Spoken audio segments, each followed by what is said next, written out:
So first, the 12.1 release runs on the latest Eclipse, that is 2024-06.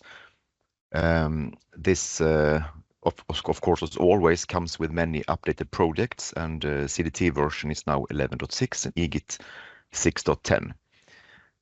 If you have the habit of running Eclipse with the JVM that it comes with, then you will not have any issues and maybe not even notice that it now requires and uses a Java 21 VM. But if you run with an external VM, you need to make sure that it's a Java 21 VM. Otherwise, there will be a warning message when you start Model RealTime.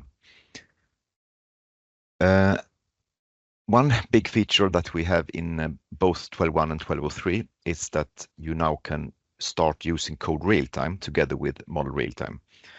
So just a recap for those of you who may not remember exactly now what is Code RealTime. It's a version of Model RealTime, you could say, that is runs in Visual Studio Code and Eclipse Thea, and it allows to create the same kind of applications as you can do with Model RealTime, but in a more textual way, and still with diagrams, but with a more focus on code. And with this feature, you can now take your art files and libraries that you create in Code RealTime and use them in your Model RealTime application, just as if you would have done them in Model RealTime itself. This first version of this feature is still experimental because it still supports only a subset of what you can do in Code RealTime, but we are planning, of course, to grow this to cover everything in the language in a future release.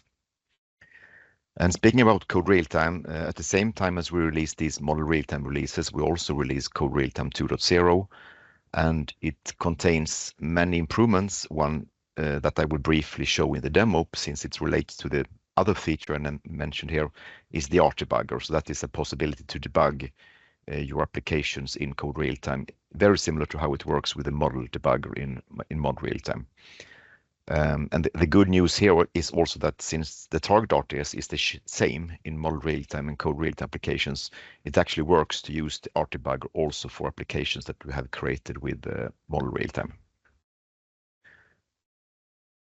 We've also worked on improving the way we manage multiple trace sessions that run in parallel. So previously it could happen that settings from one such trace session affected other parallel trace sessions. Now they are fully isolated from each other. With this new version of EGit, we realized that our EGit documentation had become a bit outdated, so we took the decision to kind of revamp it completely from scratch, more or less, and update everything to be up to date with the latest version of EGit. At the same time, we also have made it available as regular help pages. Previously, it was only available as a PDF, so now you can more easily link to the interesting parts of this documentation. There is also a new version of the target RTS with these releases, and in that version we have addressed some warnings that some popular static code analysis tool could report when compiling the target RTS. There are also now possibility to configure the free list. So the free list is the area in the target RTS where messages that are not currently participating in any communication are stored. And it's important for application performance that you can control the size of the free list, so both the minimum and maximum size, and also how many messages each message block in the free list should contain. So previously these values were hard-coded, now they are configurable by means of new settings or macros. And then there is also a change that you will not notice until you dig into details, and that is that the debugging has improved by a new JSON-based API. That is basically the implementation used by Code RealTime, but it's of course also available in Model RealTime since we are sharing the target RTS.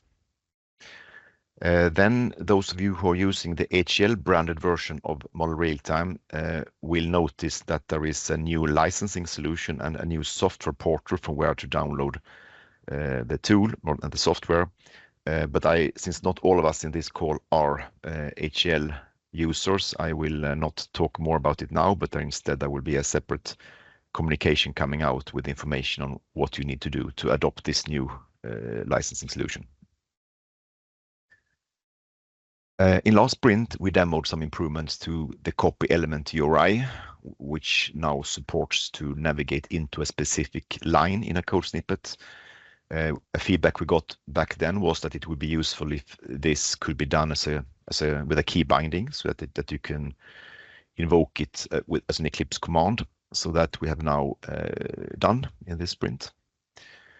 We also noticed that sometimes it's necessary to configure the startup time limit for the build server.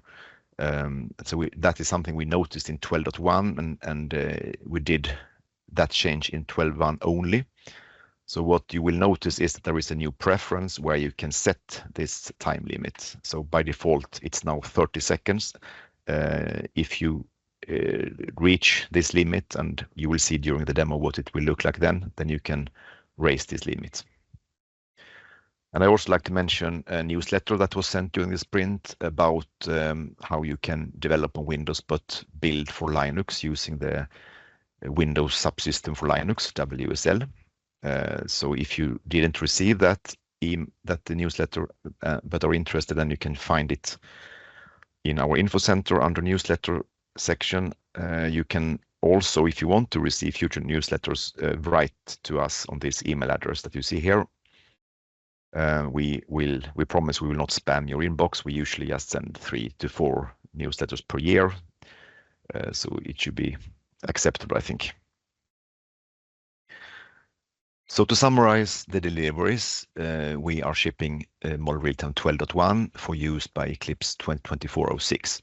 I also like to mention one reason, or actually why we did it so quickly this time, is partly because there was an XML parser vulnerability in older Eclipse that was not fixed until in 2024-06, or at least we couldn't adopt it until then. So that vulnerability is now addressed. It had to do with an accidental enablement of external entities in XML. So if you got an XML file that it could basically access things on your machine. So if you are concerned about that, that's another reason to upgrade to 12.1 quickly. And 12.03 we release for 2023-06, mainly for those of you who are not able to uplift to 12.1 quickly, but still want to have these improvements that we will mention here. We haven't changed anything on the older versions. Here you see the version numbers for the latest on those tracks.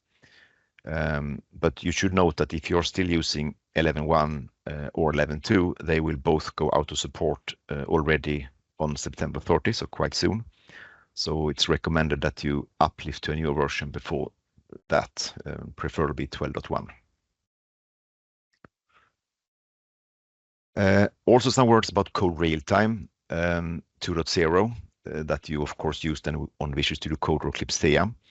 And I'd like to remind you that as a Model RealTime user, you are also entitled to use Code RealTime, and there is no additional cost, so you can just download it and get started. And we've also decided, since we know some of you are evaluating and using Code RealTime and are interested in it, we have decided to have a separate sprint demo for Code RealTime on Wednesday. So there will be an invitation sent out. If you're not interested yet in Code RealTime, yes, feel free to skip it. But if you want to hear about this Code RealTime 2.0, you're more than welcome to join on Wednesday. This slide summarizes the experimental features we currently have in the product. So the support for art files, which allows you to use Code RealTime libraries in Model RealTime applications, is experimental. Text-to-state machines is also experimental, has been there for a while, and our plan is to eventually replace it with the support for art files when we support capture state machines, because then there is not really any point to have another similar notation for text-to-state machines. The support for Mac OS on ARM, we are still thinking that there is some more testing we need to do before we can declare official support for that platform.